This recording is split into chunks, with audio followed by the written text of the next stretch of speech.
Yo, what's up guys? With the release of Path of Exile 2's Abyssal League, there have been some pretty big changes to how Endgame works. So today I wanted to do an updated progression guide of what you do when you finish the campaign. Where do you start? How do you start mapping, traversing the Atlas?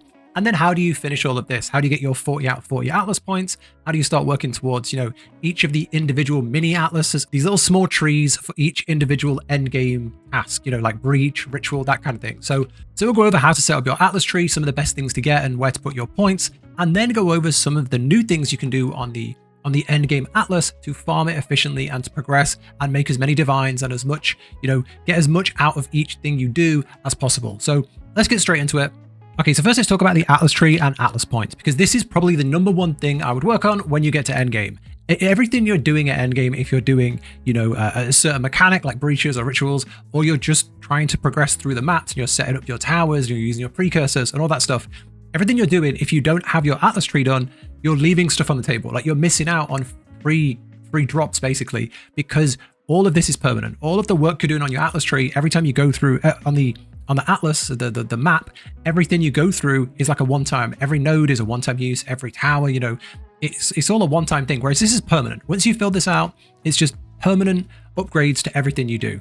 And some of the things here are very significant, such as increasing the effect of all of your precursors, increasing the amount of monsters, like more rare monsters, more magic monsters, pack size. All of these things put more monsters in the map, which means if you have good quantity, good rarity, and you're doing these really hard maps, there are more monsters to beat, which means more drops. And then on top of that, you can go down specific things that you want to do. So like more strong boxes, you can have more Ascendancy spirits if you're into that. You can have more essences. Whatever you're interested in, you can put more of those things in the map. So to unlock 40 points, to get the most points, there are two main ways to get it. Number one is the corruption. This will be given to you as a quest when you finish your campaign. When you finish the campaign, it will tell you to go and clear out a corrupted nexus. So if we go on the map, you want to look around for like a red area. So if you hover around the mist, you will see like a red area and some like corruption. This will mean there is a corrupted zone there. And then you want to head into it and it will look kind of like this. It will be all red and corrupted. In the middle of this, there will be a specific red node. If we go into the tooltip up here, it will look like this. I'll just click it. It will look like this. This is the corrupted nexus. So you want to find the corrupted nexus amongst all of the corruption. Once you've found it, you will go in, you will clear the nexus. Once you've beat all of the rares in the map, a big red monster will spawn. You'll beat him and it will drop a book, and that will have 5 Atlas points in. And you can do that multiple times in progressions. There are multiple quests. I think it's like 3, 6, 9, 12, and 15. So a tier 3 waystone, a tier 6 waystone, all the way up to a tier 15 waystone. And that's how you get a massive chunk of your Atlas points. That's the main way you'll be upgrading your Atlas points. The second way you get Atlas points is from unique maps. So when you look on the map, you will see these things here. I'll zoom in. These things here are unique maps, this icon here. And this means it's a map with a specific thing in. So one will have loads of gold, one will have really good XP rates, one will have bosses on. So they're just like cool little things. And every specific type of unique map you clear will give you 2 Atlas points. So when you've cleared all of them, you'll get a bunch of Atlas points. Do those 2 things and you will max out your Atlas points really, really fast. Okay, so how should you set up your Atlas tree? And that's going to depend a lot on what content you like. So firstly, the corners have specific mechanics in. So if there is a certain mechanic you really like, go and head in that direction. If you like Rogue Exiles, that is the big monsters that spawn on the maps, and if you beat them, they drop their full gear set. You can go up here and you will have more chance for them to appear, and they do different things when they come here. If you like it, head up there. Similarly, down here, we have shrines. If you like shrines, go and get those nodes. I really like strongboxes, so I come down here and get the hidden horrors. Generally, I found a lot of good loot in strongboxes. The researcher strongboxes as well drop a lot of, exalteds and different things like that, like divines and stuff. So I've had a lot of luck with that. You can also like spec into it specifically, like researcher strongbox, but I found less that way. I don't know why. So I just went straight down into there to get hidden horrors. Down in the bottom right, I started out by specking it into essences. You can make a ton of like exalteds from farming essences. Everybody wants essences, and with the new crafting, essences are always in demand. They're incredible. Greater essences, perfect essences will really set you on your way well. So you could go down here and get this whole essence collector section. If you plan on doing lots of maps, you will just have more essences in your maps, which just results in, more stuff. If you like Ascendancy spirits, if you're into them, they're down here. I avoid those every single time I see them, so I don't go down there. So yeah, kind of look for the things you want to do. And then I would say, set it up for the content that you want to be doing. Me personally, I do a lot of rituals. So I do lots of rituals and a lot of breaches. So for me, having the most amount of monsters in a map is the main priority. When I do a ritual, I want there to be as many magics and rares and big packs of monsters in the map. Similarly with breach, I just want the map just full with as many monsters possible. So the things I go for are more pack size, more magic monsters, more magic size monster, you know, like pack size, 1 rare monster in your map is duplicated, 5% increased rare monsters. I go for everything like that. Rarity, quantity, more drops, all that sort of stuff. Everything kind of in this bottom section is the stuff I really like. Now, additionally, up here, you have really good stuff for like your, what's it called? The precursors. So you have 20% chance to double the effect of your precursor. The effects of your precursors is increased. So all that stuff is really good, but it generally depends what you're trying to do. This is the setup I've got. Feel free to copy something similar based on what you want to do. But like I say, this just shoves loads of stuff in your map, and there's just more things and more, you know, more chances for drops if there are more monsters in the maps. Generally, rares drop the most, and then I'd say magic monsters, you do get good drops too, but rares drop if you're looking for the big chase items, you want to be hunting down the rares, and this puts a lot of them in your map and in big quantities. So that's how I set it up. If I was leveling and I was new, I would probably just go and get the essences. If you're broke, you're new to endgame, I'd go and get the essences, and then I would probably, if you're into strong boxes, go and get the strong boxes and just pad out this bottom section. I would just pad out this bottom section. There is, you know, there's also stuff like more waystones, and you can like really go into getting more waystones. If you know, there's lots of waystone stuff. I would just say, just buy your waystones from this guy. Just go to Doriani and just buy your waystones here. They're like 18,000 gold. You'll have millions if you keep playing. Just buy your waystones here if you need them, or you can always just use Angie and just buy them for the players if you want to. Okay, next let's talk about each individual endgame activity and how to progress it and fight the boss and get the most out of it. So no matter what you want to do at endgame, one of the most important things is going to be filling out these trees, getting 8 out of 8 points for the thing you want to do to improve it. I really, really like rituals, so I 8 out of 8 at this very early on, and you can see like when you have 8 points in here, every single time I find a ritual, even if there are no towers nearby, no like I haven't juiced the map in any way, every time I go in, there will be 4 ritual altars. Everything, the favors will have a 100% chance to have omens in them. Everything will be cheaper. Deferring it will be cheaper. Just generally, every time I go into a ritual, the experience will be better. It's a permanent upgrade that you should definitely do. And no matter what you want to do, I mostly do like breaches and rituals. So I 8 out of 8 of those. But similarly, if you want to do expeditions or if you want to do deliriums, you can go and do those instead. So how do we do that? What you want to do is you want to find there is a type of material attributed to each one, and you have to find it and use it in the realm gate. So next to where you start the game, you can click the little home icon, go to your home. If you go to your home, there is a realm gate here, and you have to put these items into here to go and fight the boss of the activity. Every single activity has a item like this, like a splinter. If you go into the rituals, they come from the little store. So the place you spend your tribute. So you fight the monsters, you click on the altar, and then you can just grab the splinters. They're called like, let me find them. These things here, petition splinters. You just buy them with your tribute in the rituals. So you're going to get loads of those. The breaches, as you clear through a breach, they will just drop these on the ground. You know, you just clear through the breach. The splinters will drop at the end, and that's how you get those. With the expedition, I don't think they drop from the expedition. I've never seen it. You have to get the logbooks. So these logbooks drop from the expeditions. They have a chance to drop, and then you give those to the guy. I think you give them to this guy here. Yeah, show expedition map. You give him a logbook. He'll take you to a specific map, and that's where you will drop the items you need for that. And then what's the last one? Simulation. So delirium. You get the splinters. So you go and fight those. You get simulacrum splinters. And that's how you get it. Now, once you have these, you go into the map device, you go to the realm gate near your home, and what you do is you put them into the middle, and you then can fight the bosses. And with the release of the Abyssal League, we have 3 difficulties. We've got, what do they call it? Easy, normal, cruel, and merciless. So you can see I've done everything on Twisted Domain and the Crux of Nothingness, which is breach and Breach and Ritual. So that means I've done the 150 version, and the others I've not done. So you will go to the one you can do, and they increase in difficulty every time, and with it there is an increase in cost. So it's 50, 100, and 150. Every time you do that, you get 2 points. So just for finding your first one in game and completing it for the first time, you'll get 2 points. Completing it at the 50 splinter level will get you 2 more. 100, 2 more. 150, 2 more. So that is something you should be working on as you progress through the game, is trying to work on these bosses and fill this out. So hopefully that helps. If that's confusing, let me know. Okay, so now let's talk about some farming tips to get the most from every map you do. And we call it juicing your maps. So let's talk about it. When we look at the Atlas, you want to be making sure that the maps you do are as hard as possible to get the most reward as possible. So what can you physically do? Can you only do a tier 5 map? Do a tier 5 map.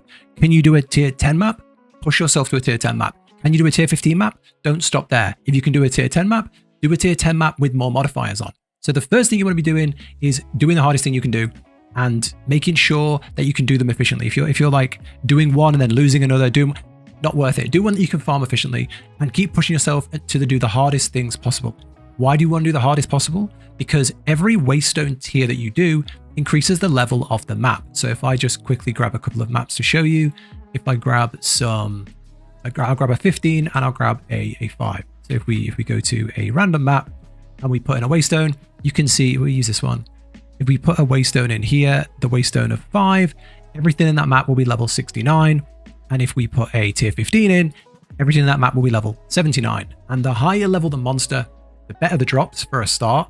And not only the better the drops, like you're going to get more things in there, you're going to get higher level items. And the items in the game are driven by the base level of the item. So for example, a high level bow, you will get much better rolls than a low level bow. So we call them bases. A good base is worth a lot. So having a really good high level bow is worth a lot more than a mid level bow. So you want to first be pushing for more drops and better base level gear. So that's why you want to do higher level stuff, but not just the higher level, not just the higher tiers.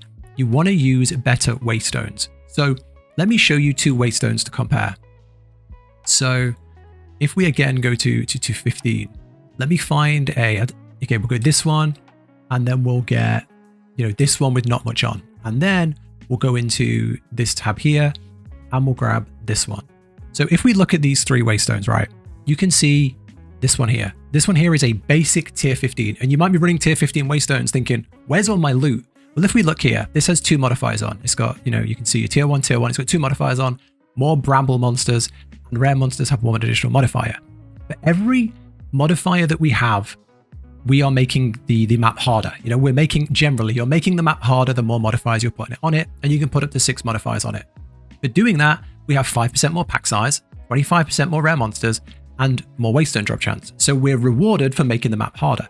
Now, if we looked at this one, this has 6 modifiers, I think. Yeah, this one has 6 modifiers on. It has more lines, but that's just all one. So it's 6 modifiers. But because of that, we have 66% more magic monsters, 42% monster pack size, and more, waystone drop chance. This will be harder because we have no revives available. But the monsters will be harder, we'll have less revives, but the amount of rewards we're getting is much, much, much more significant. So if you're running endgame content like this, and you're saying, where are my drops? I'm watching this guy and he's getting divines every map. He's probably doing something like this, which is much, much more rewarding. Now you can take this a step further and you can delirium your map. You can see here, the map is 65% delirious. What does that mean? Well, if we look at delirious are sorted by loot. It means when you walk in, the map has the fog. It has the delirium fog, making monsters more difficult, causes monsters to deal more damage and have additional toughness. It can also cause monsters to appear or grant additional modifiers, and item drops are improved at higher delirium. So that's the 3 ways to get more out of your maps: higher level, more modifiers, and delirium your map. If you didn't know, you can craft on your maps. So I'll show you that. If we grab this basic map here, you can first put a additional affix on a blue on a magic item. You can then turn it rare. We've just turned it rare, and then you can use it with a Regal Orb. You can then use Exalted to get it to 6 modifiers. So now it has 77. You saw that basic rubbish map now has 77% rare monsters and 18% item rarity, which is really, really good. Then you can use your essences from your emotions from Delirium. So if we use the red one, for example, and we put this map in, and we just use, the red one, we now get 7% Delirium. We can then use, this one, that will increase the pack size. So now we have, 25% Delirium, and then that's all we can do. So you can see now, like, that map is much more juiced. There's so much more going on that if you're running maps like this all day, you're going to make so much more. So that's one thing you always want to be trying to do. Additionally, we can also do this thing in with the release of the Abyssal League. We have, let me see if I can find it. We have these things here. Preserved vertebrae desecrates a rare waystone. You can slap that on a waystone like this. And now we have a desecrate modifier, which you can then go and unveil at the well, and it adds an abyssal modifier, which adds some really cool stuff as well. So that's one thing you want to be doing, always working on your waystones. And what I do personally is I will sit here and I will make, I line up down here like 5 really good waystones that look like this, 5 or 6 modifiers and Delirium. I'll line them down here, and then I'll just run 5 waystones back to back, and then I'll dump all my stuff in the inventory, just 5 waystones back to back, and then sort the items after. That's one thing you can do to improve your drops. Additionally, you want to be doing towers. So I really don't like the tower mechanic, but that's a rant for another video.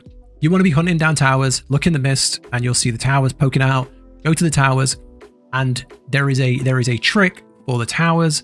You want to make sure on every single tower you are running it with 3 modifiers. So you can do is the more modifiers that are on your waystone, the more precursor tabs you can put into the tower. So you can run a lower level waystone with 6 modifiers on and unlock all 3 slots on the tower. That's what I do early on to get the most out of my tower.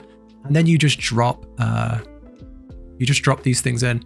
And again, try and find things that you want to do.